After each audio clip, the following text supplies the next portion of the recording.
Alô, torcedor goiano, aquele abraço, sejam bem-vindos ao Futebol 62. Eu chego com mais uma edição do Dois Toques, ao lado do meu amigo André Isaac, que fazia o Tabelando. O Tabelando é um projeto histórico aqui da mídia esportiva no estado de Goiás. Tudo bem com você, André? Tudo bem, Geliezer? Um abraço para você, para todo mundo ligado aqui no Futebol 62. Pois é, né? Eu também tenho saudade do tabelando. Eu lembro de Uma vez duas chegou. edições, André. Você com o Edson Rodrigues e você com o Luvanor. Boa, Foram as duas assim que muito. ficaram mais na minha mente. E eu procurava fazer o seguinte: eu procurava fazer um script, um roteiro de perguntas com começo, meio e fim. E assim, meio que eu sentia qual que seria a reação de cada um dentro de cada etapa do programa, né? Então, eu estudava bastante a vida da pessoa, ligava para os parentes, ligava para amigos, estudava a vida da pessoa e eu ia naquele roteiro, né? Aí tinha uns que eu imaginava, na hora que eu perguntar isso aqui, ele vai chorar. E não dava outra. A previsão ela dava certo de acordo com o andamento do programa. Ele tinha um começo, um meio e um fim da entrevista. Realmente foi marcante aquela época lá. O roteiro é tudo, né, André? Bom, vamos É, lá, André. Falando em roteiro, né? Falando em emoção, o Prato Goiano entrando aí na reta final. E quando tem decisão, tem título, tem busca, tem roteiro, tem emoção, tem heróis e vilões, né, André? Vamos, vamos trazer aqui na sua opinião e na minha, André, prováveis heróis ou possíveis heróis, né? Porque a gente tem uns heróis improváveis também, possíveis heróis na nossa avaliação, André, para essa reta final do Goiano. Pode apontar aí uma turma que você imagina que são candidatos a heróis do Goianão 2026. Pois é, né? Esse negócio é interessante, né? E aí eu estou tentando aqui relembrar heróis de títulos, né, anteriores no futebol goiano, né? Por exemplo, quem imaginaria 2014 que o Lino fosse o herói do título, né? Aquele lance Exatamente. lá aos 48 do segundo tempo.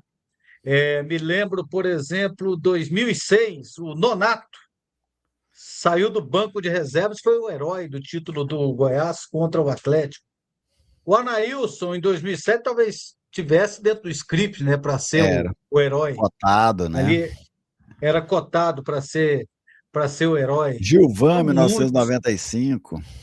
Essa aí foi sensacional, né? Aquela cobrança de falta. O Anápolis ficou ganhando do Vila o campeonato inteiro. O campeonato naquela época tinha uns 20 times, era turno, retorno, classifica 10, depois classifica mais 6, faz o hexagonal, é, ponto extra, decisão do primeiro turno, segundo. Aquele campeonato lá, eu fui ver outro dia, parece que o Vila Nova ele fez 44 jogos. O campeonato estadual ele era mais de um semestre, né? E aí, no final, o Vila Nova ganha e o gol foi do Gilvan, né? Ninguém imaginava que o Gilvan, que estava no banco, né? Sai do banco de reservas para fazer o gol da vitória do Vila Nova de falta na prorrogação, porque o Anápolis ganhou tanto turno e retorno que ele podia até perder, ele perdeu no tempo normal e ele podia empatar na prorrogação que ele seria campeão. Aí o Vila ganha na prorrogação e leva o título. Então, eu fico aqui lembrando de vários heróis, assim, de vários títulos. E aí, quem que pode ser? Eu fico imaginando no Goiás, assim, bem dentro do óbvio, né? O Lourenço, um jogador que pode fazer uma diferença, de ser um herói. O Tadeu, goleiro, né? Pode ser um herói numa decisão, numa defesa de pênaltis, né? Já que o campeonato pode ser decidido nos pênaltis. O Anselmo Ramon. No Vila Nova, o herói mais provável de uma provável conquista, eu imagino que é o De La Torre, que é o artilheiro do campeonato, é o artilheiro do Vila, né? No Atlético, o Léo Jacó. o Guilherme Marques, que é um jogador que eu acredito que vai crescer muito dentro do Atlético. Então, fico imaginando assim esses heróis prováveis. A lista não tem como muito fugir disso que você cita, né, André? Talvez, lógico, você tem aqueles improváveis, né, que a gente já citou, que às vezes ninguém aguarda por eles, eles aparecem, mas eu acho que a lista é bem nessa linha. O André Luiz no Vila eu acrescentaria ele, sabe? Acho que o André faz um goiano muito bom até agora, e ele é um jogador, assim, que ele tá bem justamente por ser decisivo, né? Eu acho que é um cara que tem esse potencial. E tem outros chegando, né, André, que talvez surpreenda a gente com o futebol nessa reta final. Chegando quem, por exemplo, você tem o Janderson voltando ao Vila, que jogou só um jogo até agora no campeonato. Você tem o Bruno José chegando ao Atlético, que é um jogador de frente, né, experiente. Você tem o Lucas Lima chegando no Goiás também, né? Um cara acostumado a decidir jogos importantes na vida dele. Seria aí alguns dos candidatos. No interior, a gente tem o Wesley, atacante da Napolina, temos o Assis, o meia do, da Jataiense, o Juan Freitas também fazendo muitos gols na Napolina, né, nesse campeonato. Lá no Crack, o Thiaguinho fazendo um bom campeonato. Você tem na Jataiense, além dele, você tem também o ponteiro ali, o Richard, que sempre está chegando, fazendo. Alguns candidatos, vamos dizer assim, numa segunda prateleira, né, para serem heróis aí do campeonato. E os goleiros, né, que no interior também o goleiro acaba sendo muito importante, né, André? Assim, dificilmente um time do interior chega a um título sem ter um goleiro como destaque, né? Me lembro do Craque lá, campeão lá em 2004, né? Você tinha um goleiro de destaque, o Itumbiara, quando ficou campeão, o Sérgio foi muito destacado, o goleiro do Grêmio Anápolis pegou pênalti, né? Então, assim, o goleiro do interior também ele é um candidato sempre muito forte em cima de quem chega. Mas essa aí é a nossa lista de heróis, você, torcedor, também pode deixar a sua lista de prováveis heróis para para essa final do Campeonato Goiano. E você acredita que algum treinador, André, possa fazer uma grande diferença e quem sabe ser ele, né, o grande nome do título de algum dos times? Olha, eu vejo que até agora no campeonato, destaque aí para o Daniel Paulista, né?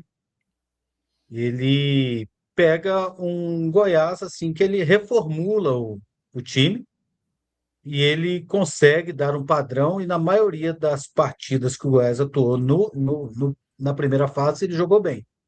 Você tira ali um momento ou outro de algum jogo, e o jogo contra a equipe do Crack, que não foi legal, no resto o Goiás se saiu bem, mostra um padrão de jogo.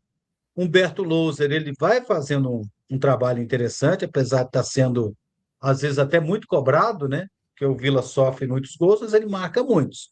E ele chegou aí com a segunda melhor campanha, o melhor ataque do campeonato. Isso há de se ressaltar. E tem um time que sofre com mais desfalques do que qualquer outro. O Vila tem mais desfalques do que o Inhumas, o Goiatuba, o Atlético, o Goiás. Ele sofre com mais desfalques do que qualquer outro no campeonato, mas mesmo assim ele conseguiu manter um padrão. Então, e o Rafael, Lacerda. o Lacerda, né? O Lacerda, ele é o atual campeão goiano. Eu acho que ele tem muito mais a mostrar ainda no campeonato. Oscilou, assim como o Atlético oscilou, ele tem mais a mostrar. Então, eu imagino que está entre os três mesmo, né? Do interior, um treinador que mostrou ano passado e que tem capacidade de fazer a diferença é o técnico do Atlético, né? O Ângelo Luiz. O técnico do Atlético, não, o técnico do Anápolis, o Ângelo Luiz. Então, é por aí mesmo. Os dois principais no momento são os de Goiás e Vila Nova. O Ângelo também, eu acho que é um cara que conseguiu mostrar que tem chegada, né? Eu gosto muito do trabalho da Becate até agora. Acho que o time do Rogério Henrique é muito organizado. Isso é mérito do treinador, né? Em Goiânia, eu vejo assim, o Loser e o Daniel também fortes nessa situação, mas o treinador, para mim, mais chamariz nesse momento em Goiânia é o Lacerda. Por quê? O Lacerda é um cara que nunca perdeu um clássico aqui, e time que não perde clássico dificilmente perde título. Se você não perde o clássico, você muito provavelmente vai se dar bem contra os seus adversários, né? E normalmente são clássicos que decidem o campeonato. Mas ao mesmo tempo, eu vejo para mim o Lacerda é o que mais corre riscos de cair dos três. Então, se o Lacerda sobreviver, eu acho que ele é um forte candidato a herói. Eu não sei se ele sobrevive, né? Esse vamos dizer assim, ele tem muita força para chegar, mas ele tem muito risco de cair. Então, acho que o Lacerda é um personagem bem exótico dessa reta final do Campeonato Goiano. Um treinador que nunca perdeu um clássico aqui no estado, mas um treinador que, para mim, corre um sério risco neste momento, depois de atuações ruins do Atlético e depois das famosas declarações do Watson logo após a derrota lá para a equipe do Goiatuba, onde ele chegou a citar que parece que o time não treina, né? Então essa é uma crítica clara ao treinador. Mas valeu, André, por a gente debater. Você é torcedor, sim, André. O, o risco do Lacerda é o risco do Guanais no ano passado, né? O É, Guanais ele cai nas quartas de final entre um jogo e outro contra o Inhumas, né? Aí, exatamente. e- então, o Lacerda ele corre o risco de não ter a oportunidade de disputar mais um clássico, talvez até mesmo se o Atlético passe pela Abecate. Então, ele pode não ter a oportunidade. Então, esse risco ele corre até porque ano passado nós vimos o Guanás cair nas quartas de final, aí veio o Tencate e não se classificou contra a equipe do Anápolis, foi desclassificado. Exatamente. Então, e o estadual, ele é uma máquina de moer trabalhos, né? Não é só aqui em Goiás, não. Exatamente. Ele, ele comete, quando acaba os estaduais, Brasil afora são verdadeiros strikes, cai gente para tudo quanto é lado, para tudo quanto é lado. Não, se você pega a série A e B, André, acabou o estadual, não cai menos de 10 de jeito nenhum. Sabe? Não cai Não. menos de 10, pelo menos 25% do efetivo é trocado logo após os campeonatos estaduais. Valeu, André. Valeu, até a próxima. Valeu, galera. Obrigado por acompanhar aqui o nosso conteúdo. E você, quais são os seus candidatos a heróis nessa reta final do Campeonato Goiano? Deixa aí o seu comentário. Se depois você acertar, você volta e fala. Eu acertei, era esse. Um grande abraço a todos vocês e até mais.